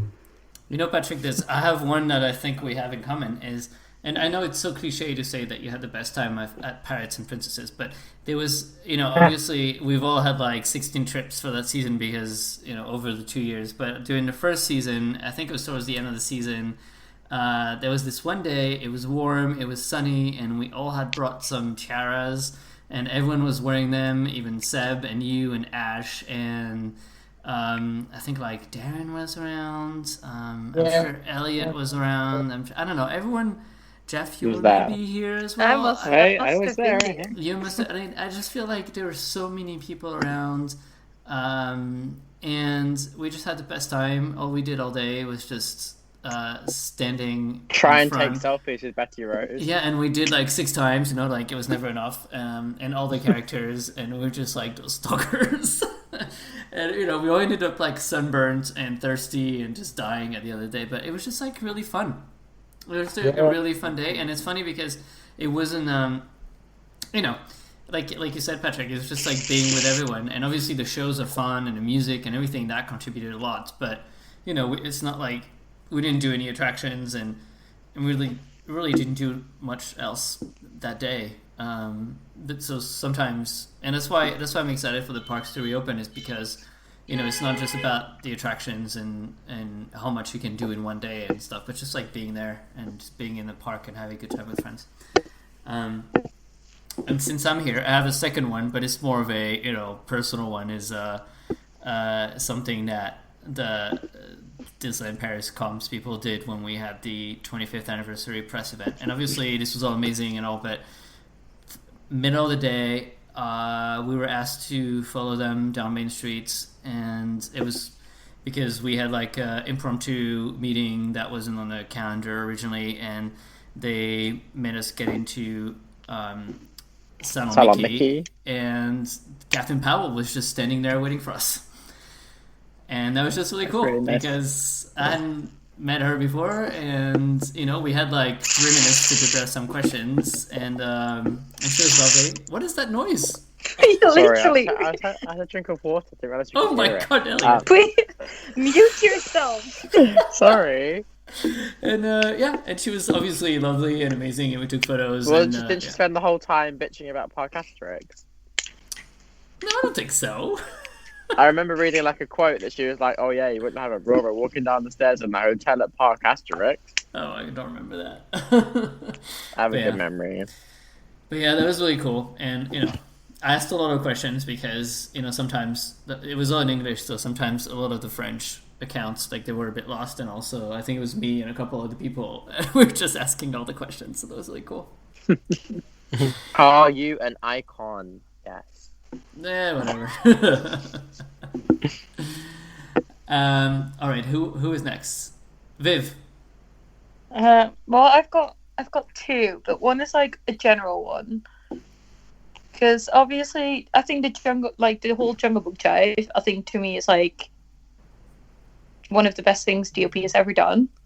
And if that would be on all year round, I think I would watch it every day, 4 times a day, just because it's an amazing show. And also just the fact that it really brings like the performers and the crowd like together a lot. It was And I the think- perfect. and I balance think- in I terms think of maybe spacing and performance. I think even in a more like intense way than Pirates Princess with like the whole drummers and stuff, obviously. So that's something. And then like a more personal favorite definitely was the closing party of Hotel New York on January 6th, 2019. Oh, Because that was really cool. the dance party. Yeah. Yeah, for cast members, right? Yeah, when Mickey and Minnie met in their gala outfits, whatever it was. I don't know the official name. Sorry, don't come running after me for that. Oh, I remember Yeah, that. They was closed. so They closed the nice. lobby. They turned the lobby into a giant club. No, No. That was for New Year's. that was with New That was New Year's Year's. Eve. Oh. But to be fair, that was the week before the closure, anyway. Yeah, no, it was in the convention hall, and first we had like a massive buffet, and then you could meet Mickey and Minnie in front of a yellow cab. They even had props because I remembered Mickey putting on a head and people saying like that's not an official head, like that's a prop. Yeah, no, that was really cool, and like all the team leaders of all the departments did like dances, and like the management team did like dances to I don't know old songs. It was that was really cool. Huh. Fun. And we got a mug, the mug and the pin. Those are great. I miss Hotel New York. It's been Same. It's been closed for so long that sometimes I forget it even exists. We still have like a group with all the cast members of it, and it's just so weird that it's still closed. Yeah. Honestly, though, so because these casts have been dispersed, every time that me and Viv have been staying at a Disney hotel, we always bump into at least 5 ex-Hotel New York cast members. They're like, "Oh my god, c'est Vivian!" And and I'm like, "How do you know? You know everyone." And I'm like, oh, that's because he was like in the but it's really cool to see the Hotel New York cast members really like still stick together, because obviously they're there for a longer time. Because for reception you need to have at least a 5-month contract, whereas I think with like F&B and stuff, there's people for like shorter periods of time. Yeah. That's But nice. I think in the end it's a good thing that they closed the hotel completely, because Newport was not really a good experience for guests, and people kept Newport was on complaining, Watchdog. and it's just like it was just kind of a mess. So But Do you remember that, Jeff? they wouldn't have been able to do it differently because of the whole fully refurbishment of like everything. It's not like Newport where it's just a refurb of the rooms. Like the In whole... Newport, they remodeled the whole of the check-in area. Oh, yeah, but that true. was really like in depth though. It was kind of But like, it's like was. it's no, The but it's shop, like just the moved. yeah, but it's indoors. Thinking of Hotel New York, when you come in True. from whenever it reopens, it's gonna look nothing like it's looked before. yeah, Like the bar is in a different area as well. exciting. David, Jeff. My favourite day was the 25th day, the 12th of April. Yeah. That day was that day was crazy. Like I've never been so tired until I went to T23. I'd never been so tired, and after a day in my life. But just like that, like the character cavalcade at the start, the speech by Catherine Powell, then that cast member like procession for like an hour of cast members just all going down That Main was Street in so the sick. confetti, and then just basically spending the whole day sitting on the ground waiting for the other two character cavalcades to happen. And yeah, it was just a really like I don't think any other Disney park would, for various reasons, would ever do anything like that. Do you know what I mean? It felt like a very like special day at the end of it. Yeah. And then my favourite general Disney memory is just like D23 in general, because there's just something about going to like a big fan conference with your mates and stuff like that. It was amazing. It's just like a really good, like it was a crazy 3 days, but it was like, yeah, and I still think back now and forget things, and I think back to it and I'm like, oh my god, I did that. Oh yeah, when we were talking about it, I was like, oh yeah, we stalked Joe Roddy around the Emporium to try and get a picture with him and stuff like that. And it's all these like bits of like that actually happened. So yeah, it's just those are my It's two. so surreal that we've actually been. Like for years, I'd look at it every 2 years and go, "Oh, I wish I could go to that." But like now to say that we've actually been, like, it's just fun. Yeah. It was so much I better think than it's so bonkers. Like, I was thinking about it the other day where we went to Disneyland every night as well. Like, Oh how my crazy was that? yeah. That was I didn't. yeah. Like, so these guys went to like the parks every night after. I went to bed, and even on the Saturday halfway through, I went back to the hotel for a nap because I was tired. Classic. Yeah.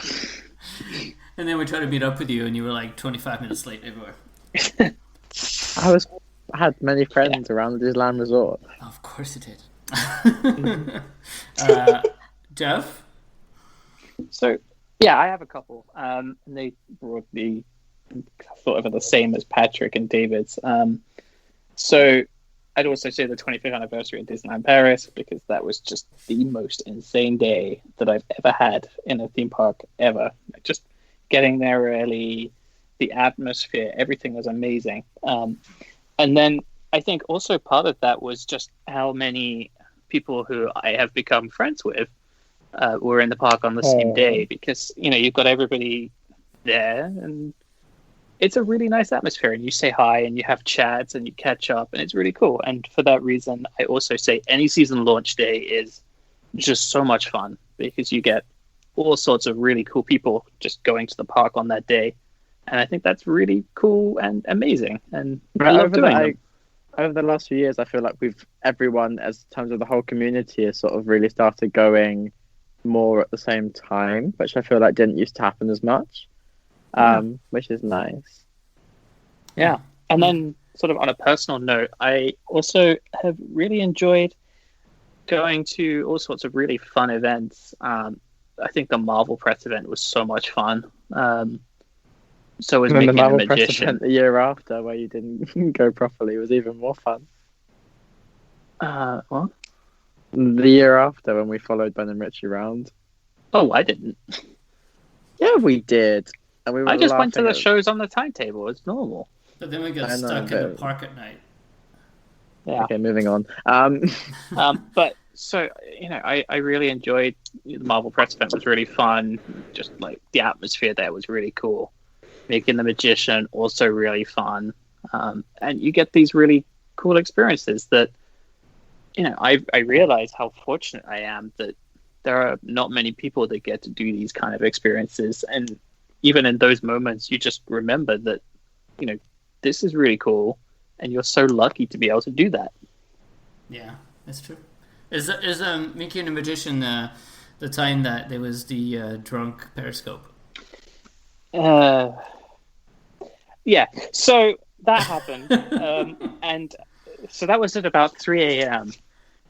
And I was up at about 6:45, and I already deleted it. But people saw it in that 3 hours. I didn't was see noticed. it back in the day. I don't know what happens, but Wish I saw that. It's become legendary. It wasn't like anything bad though. Yeah. It was just giving my opinion on the show, and like I was pretty coherent, I thought, and yeah. All right. Well, I think this is all the question I have for today. Do you guys see any other questions? I think this is it. Right? I should look. I'll have a quick look.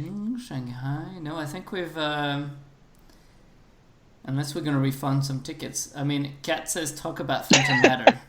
Kat wants Patrick to talk about Phantom Matter. Patrick has put himself on mute for some reason. No, I don't know. Yeah, I don't know what there is to say about Phantom Manor.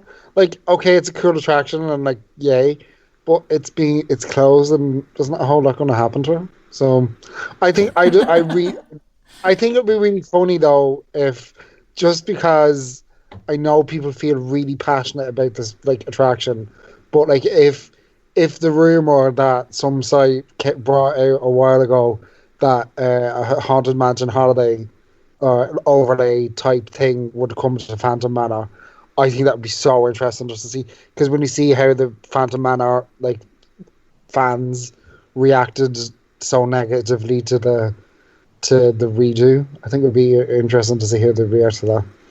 Yeah, I mean, is it inevitable that they're going to try to do it? You're in favor of it? Yeah, of course. I think it's really cool. But it's just kind of interesting how I feel like, the Haunted Mansion has less of a strong storyline and sort of like place in the land. It's just sort of its own thing. But I think Phantom Manor has a lot of connection with the land, so it'd be interesting to see how they would like retheme that. It would just lose that link for like 3 months. Yeah. I mean, I'm not saying that it's good or bad. I would also love to see where they can No, I know. But the same sort of happened at Disneyland, right? So when they first did it, people were like, "Oh my gosh, you can't change the Haunted Mansion," and then people were like, "Oh, it's actually pretty good," and okay, it's only 3 months a year, so I can live with this. Yeah. But like David said, our resort is a bit weird because lots of aspects are very similar to Walt Disney World, but then we also have like a kind of a localish kind of, like there are a lot of people like from the UK or France or the Netherlands or wherever that will come multiple times a year. And if they did do an overlay, which they stopped doing the overlay on Small World for some reason, but if they started marketing, if they started marketing more the fact that, oh hey, this attraction has been reimagined for Halloween, or this attraction has been reimagined for Christmas or whatever, I feel like that's something that, because we were talking about marketing last week, I definitely feel like that's something that would at least entice people to book. And especially the Nightmare Before Christmas, that's really popular. It's a massive, like in Thunder Mesa Mercantile, all year round. There's like Before Christmas merch all year round, so like it's obviously popular. Yeah, it's always in Disney Store in the UK. Like they get to about Halloween, and there's a ton of Nightmare Before Christmas stuff. Yeah. Mm-hmm. I think it'd be interesting just to see it. I personally, and this is just me being maybe too overly negative, I personally, like from what we've been saying in the past couple of episodes, I personally don't know if Disneyland Paris is willing to take the risk, because it would be quite a risk, because you would get the backlash and you get all the kind of negativity. But it would be a great way of kind of zhuzhing up a little bit of things, and like everyone says, it's only for 3 months, so if you really don't like it, you know you're going to be planning your visits to not be in October, November, or December. Yeah, I'm definitely for it. I think it's a great idea. It would be interesting also if they go the not Jack Skellington way, but try to do some kind of Halloween version, but Thunder Mesa style. That's just like a weird idea, but you know what I mean? Like you could just. It could work, but like, I mean, like, marketing. The Ravenswoods could also be celebrating Christmas, and it would just become like Christmassy inside the manor. Sure, but then it's expense for no marketing benefit. That is true. Yeah. Marketing's got to eat, as you always say. I know, right? It's so annoying, but it's true, I think. All right, guys. Well, I think this is it for this week. We just clocked in at 2 hours. So shorter. I know, shorter this week, but don't worry. We'll be back next Monday at 7:30 UK, most likely, since the UK is not opening. with Good. good. Okay, with hopefully more news and more quiz and more stories and topics. So yeah, thank you guys for listening. Thank you everyone. And we will see you next week. We have a song to end the show. Elliot, what is the song to end the show? Well, I said it should have been the Ignite the Dream, but was it the Tron one? Yeah, Tron. So okay. So I went out and tried to find like the soundtrack for the attraction. It's a bit weird, guys, but yeah, it is what it is. I thought too. There's a lot of there's a lot of sound effects and stuff, but it's kind of cool. I actually had never heard it, and it's interesting to see how they blend in that sort of like light cycle noise into the soundtrack at first, and then it kind of fades away to get the music. But at first, it's really strong because I guess they want people to feel like the whole machine is heating up or something. I don't know. I have not been on it. Patrick, you've been on it. It's amazing. It's just about 30 seconds too short. It's just really like if you queued up for a long time, I could understand maybe you'd feel a bit gypped because it's just a little bit short. But if it was just a tiny bit longer, it would be one of my absolute. Well, it is one of my favorites anyway. But it'd be a lot better if they just added a small bit more to it. Is it weird to be sitting like on a bicycle? It's because you're kind of like, and I'm obviously like a bigger person, so I thought, well, everyone in Asia is literally like 10 times skinnier than me, so I'm not going to fit in it, and I fitted on a fine or whatever, and it's kind of weird. It's like you're kind of like straddling it. You're kind of lying down forwards. It's really unique, and I think it adds a lot to the thrill as well because you're like you feel a bit more like not on a coaster, if that makes sense. And do you want to be on the first row, or does it not matter? Because I feel like there's so many bikes in front of you if you're in the back.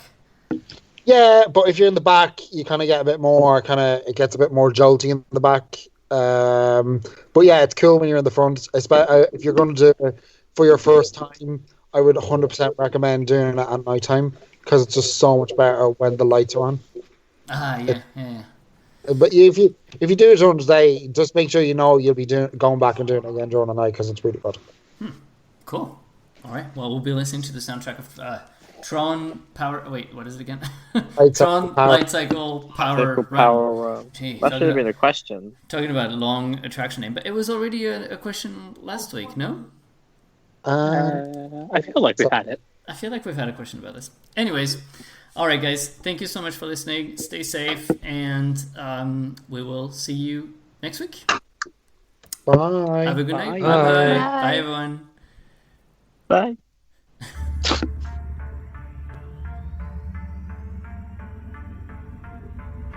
蓝队，创极速争霸赛上传序列准备开始。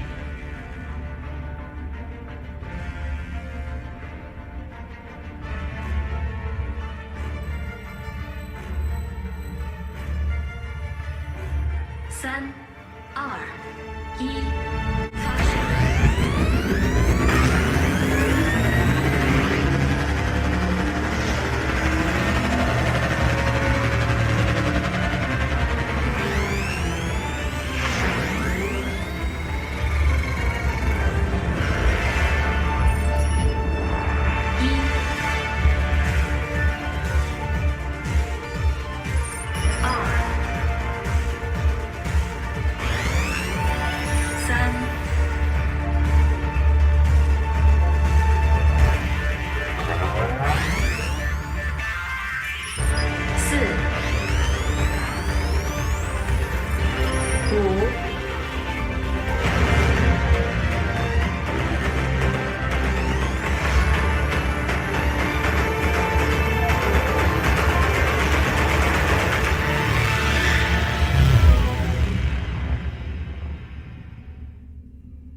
祝贺使用者，蓝队以冠军姿态夺取胜利。